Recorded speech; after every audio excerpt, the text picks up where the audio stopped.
Now today, I want to talk about Social Security planning and timing.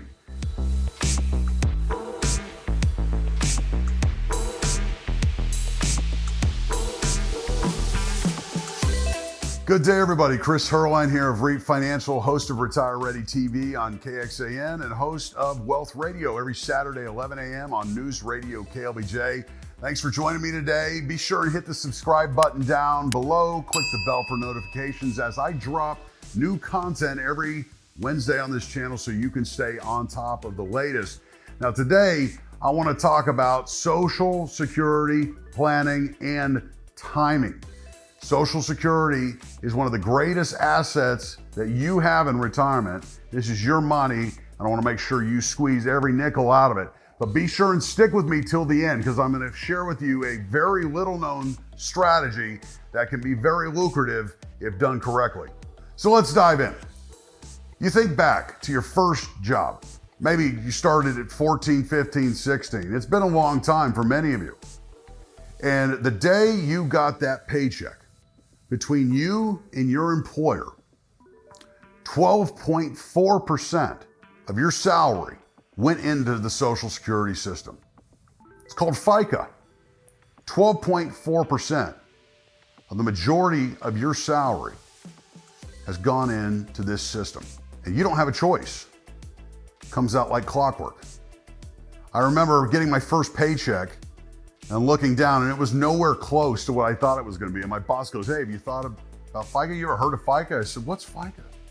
And that was a long time ago.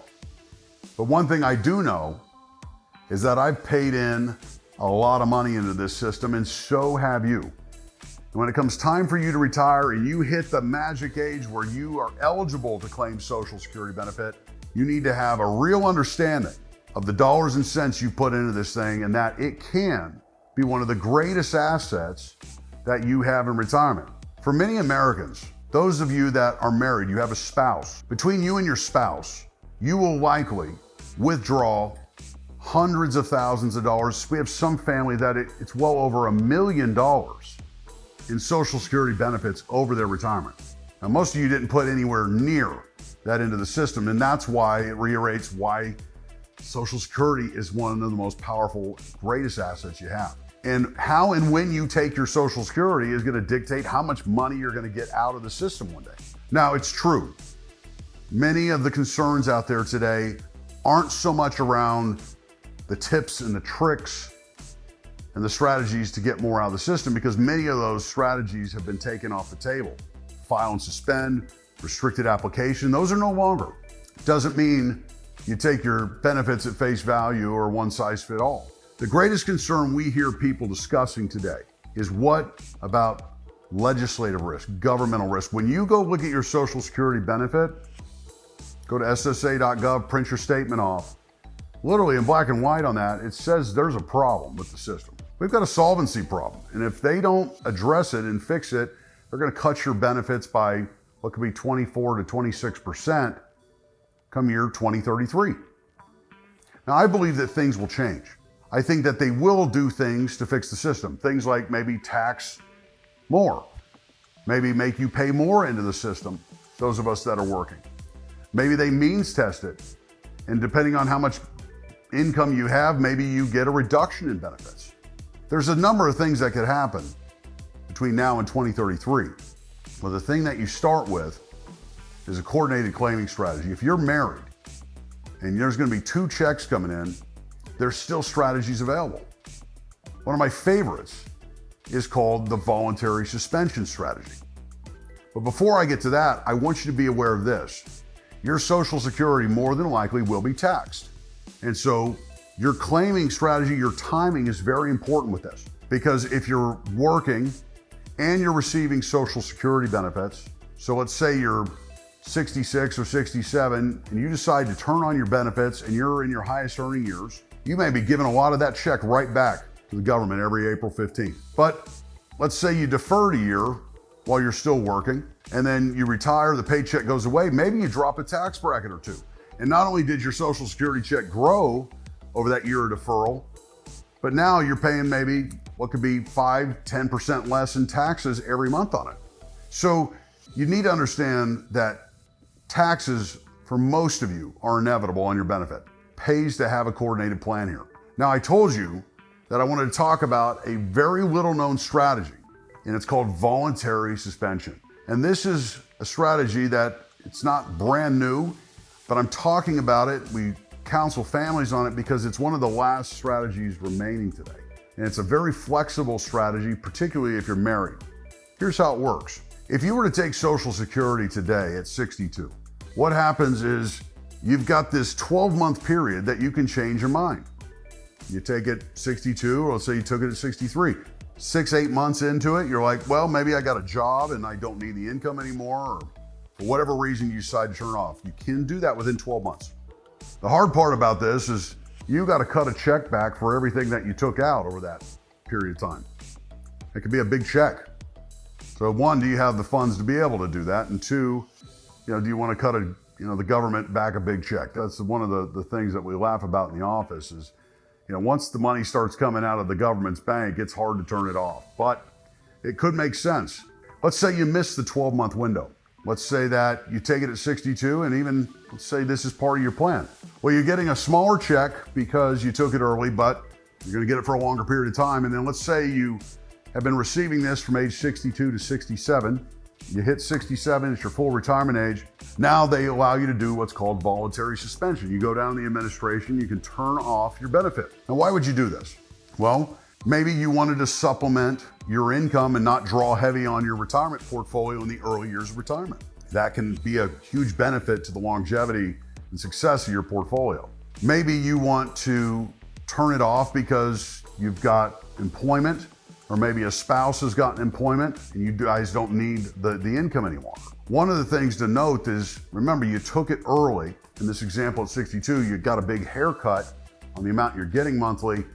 But when you do voluntary suspension at 67, your benefit starts growing in deferral again by 8% a year and cost of living adjustments. And so what you're doing is you're recouping the penalty that was initially put on that benefit.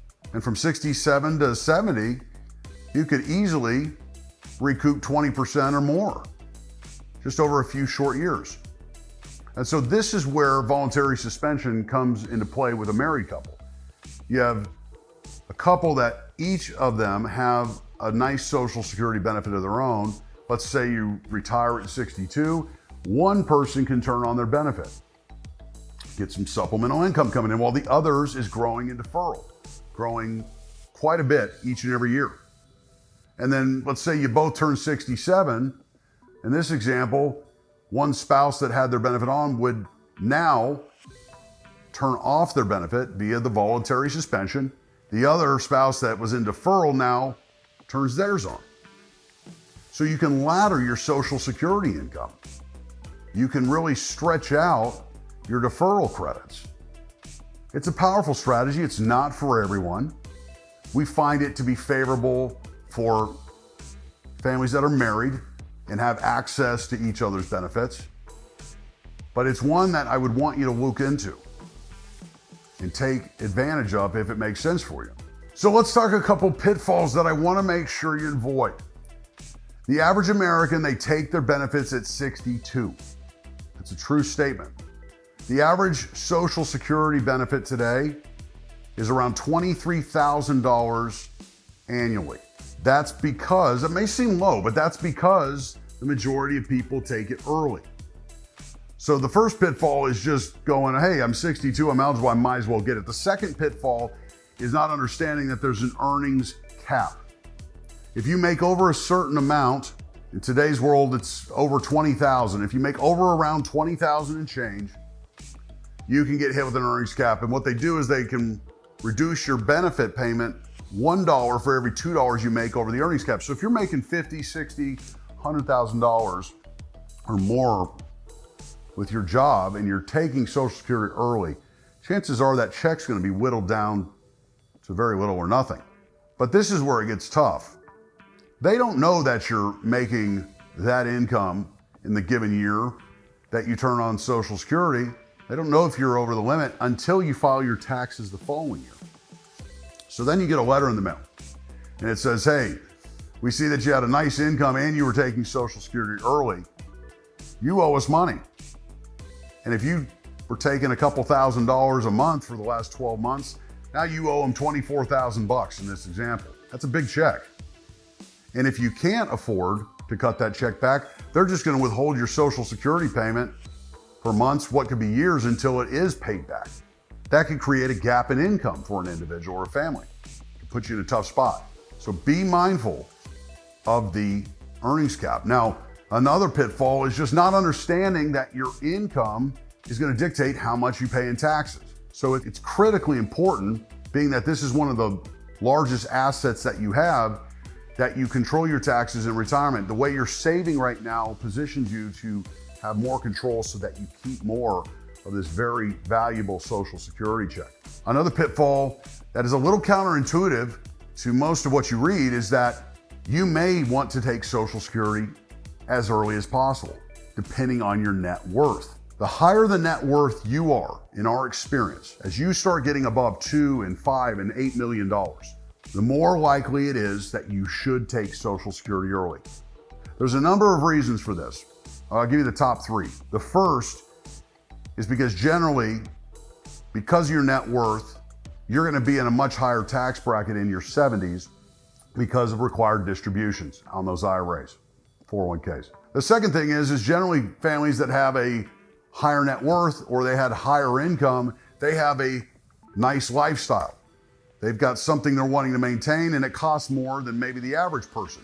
So they have to pull a lot more money out of their retirement accounts in early retirement. Well, between you and your spouse, you guys may have, $4,000 to $5,000 a month coming in from Social that you could turn on early.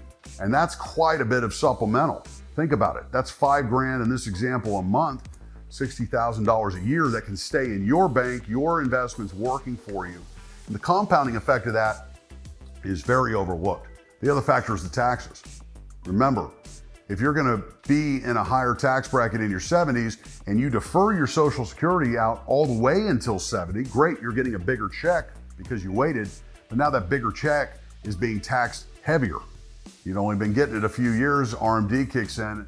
So there's a number of reasons why the wealthy may need to take Social Security early.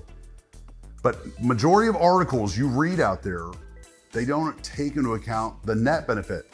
That $23,000 average Social Security benefit I mentioned, that's the gross number. That's the amount before they take out taxes. And the last pitfall was not understanding truly what your net benefit is going to be. Because not only they're going to take taxes out of the check, they're going to take your Medicare A premiums, D premiums, and potentially even your Medicare F.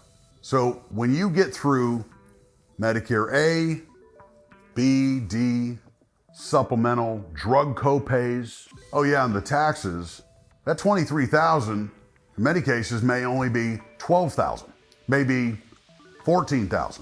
You got to know what the net is. Don't just take your benefit at face value today. Make sure you dive in and have a coordinated strategy with your retirement target and the income you need to maintain what you're doing. All right, if this got your attention and you want to learn more about why you may be a candidate to take Social Security early, click here, watch this video now on why the wealthy take Social Security early.